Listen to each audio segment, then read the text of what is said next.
A Lonely Battle Stance by James J. Connell, Jr.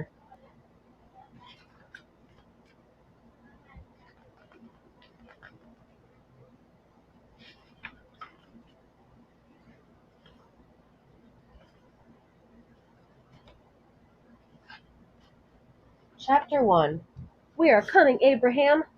In 1859, as tensions grew between the North and South mounted, Erie County Sheriff and longtime business owner John W. McLean formed the Wayne Guards Militia Company in Erie, Pennsylvania.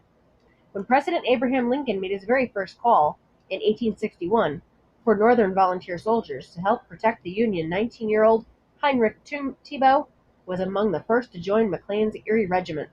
At 5 foot 9 inches tall, the strapping, gray-eyed, lifelong Erie resident was typical of those Lincoln had in mind when he asked for volunteers willing to help suppress the rebellion that became the American Civil War.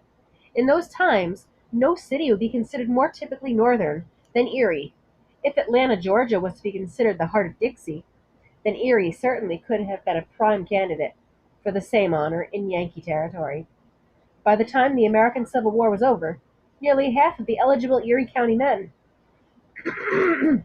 excuse me, about 5,000, served their country honorably. Heinrich Thibault is one who did. He didn't just rush into it blindly, though, the way most did. Forecasting Civil War in 1859, abolitionist zealot John Brown led 16 white men and 5 Negro men to the Federal Armory at the confluence of the Shenandoah and Potomac Rivers in what is now Harper's Ferry, West Virginia. "One man and God can overturn the universe," Brown declared, as he revealed his plan to use spears and pikes that he had designed and guns that he would steal from the arsenal to arm slaves of the South into a massive rebellion against their oppressors. Brown counted on 2 of his black soldiers to rouse thousands of slaves to swarm the cause. None came. Instead, Lieutenant Colonel Robert E. Lee, U.S. Army, and his former West Point student, Lieutenant James Ewell Brown, a.k.a. Jeb Stuart, arrived with a company of Marines, both of whom ultimately would become great Confederate generals. The resulting 3-minute clash would lead to casualties for many of Brown's soldiers, including 2 of his sons. Brown and his surviving followers were charged with treason, conspiracy to foment servile insurrection, and murder from this and previous incidents. They were hung at Charlestown, Virginia on December 2nd, 1859, and were immediately proclaimed martyrs by Northern abolitionists.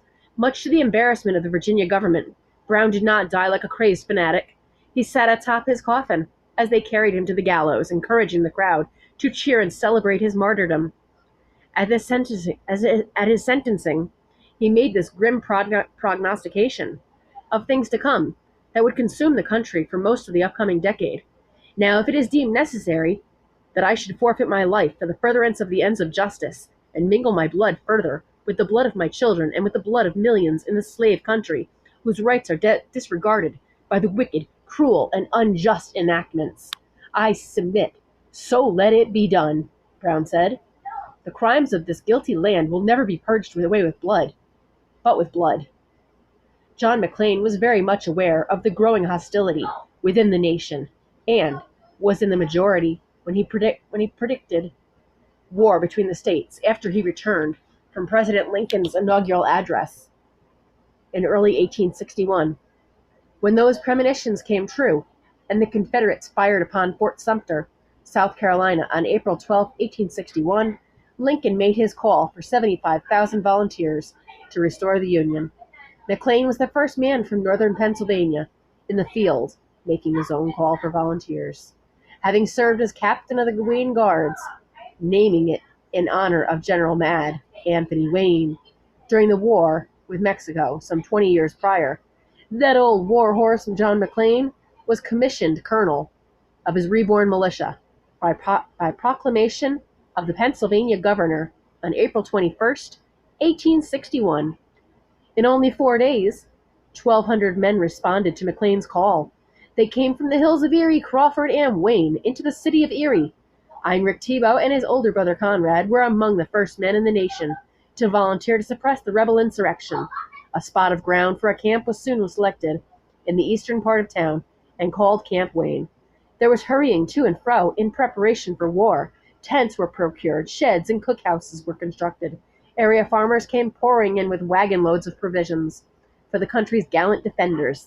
In camp, Tebow and the other men would learn the rudiments in the rugged and arduous duties of basic soldiering, including everything from dress parades to how to live upon hard fare and how to sleep on the cold ground.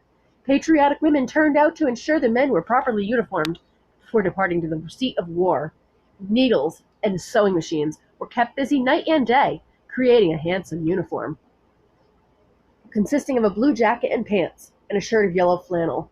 This suit was a compromise between the zouave, a colorful French-inspired combination predominantly of red and blue, used by many units within the war, and the conventional federal uniforms of a four-button dark blue sack coat and light blue trousers, both made of wool. McLean's Erie Regiment, as they would affectionately come to know, donned one of the most singular and picturesque uniforms seen during the entire 4 years of the American Civil War.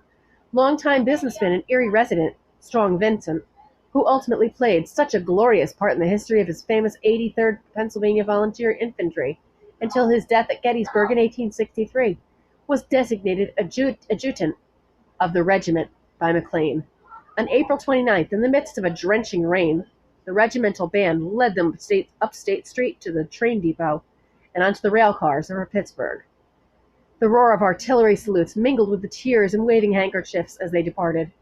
As the first regiment to enter Pittsburgh, they were received with even more pomp and circumstance and pride of going to glorious war. They settled in Camp Wilkins, which quickly became the rendezvous for all volunteers from western Pennsylvania. McLean was appointed commander of the camp. Guard mounts were established, and military order and discipline, including regular company and regimental drill seized, which would attract thousands of civilian spectators. Battalion drill always wound up with a dress parade, and the Erie Regiment was the only uniformed and organized regiment, which also included its own band at that point. They remained at Camp Wilkins for 6 weeks until it became crowded.